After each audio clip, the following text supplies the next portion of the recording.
Chhota Udepur special operation group દ્વારા બિન અધિકૃત વનસ્પતિજન્ય લીલા ગાંજાના છોડ નંગ 507 વજન 156.3 કિલોગ્રામ કુલ કિંમત ₹78,15,000નો જથ્થો ઝડપી પાડવામાં આવ્યો। આ અંગે છોટાઉદેપુર જિલ્લા પોલીસ અધિક્ષક ઇમ્તિયાઝ શેખે પત્રકાર પરિષદ યોજી વિગતવાર માહિતી આપી।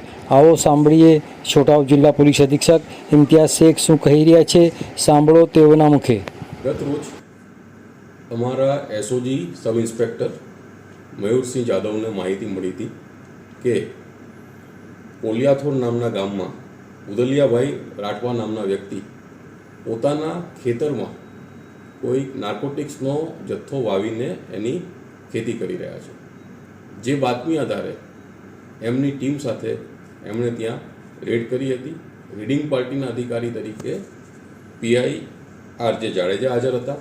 સાથે ટીમના મેમ્બરોમાં ભાવસિંહભાઈ, મુકેશભાઈ, મિનેશભાઈ, છત્રસિંહભાઈ, મિતેશભાઈ, દશરથભાઈ, વિક્રમભાઈ, મહેશભાઈ, પ્રવીણભાઈ અને ધર્મિષ્ઠાબેન પણ જોડાયા હતા અને સમગ્ર ટીમને રેડમાં સફળતા મળી હતી। 78,15,000 રૂપિયા જેટલો અને 156 કિલો અને 300 ગ્રામ જેટલો ગાંજો ત્યાં તેમને મળ્યો હતો।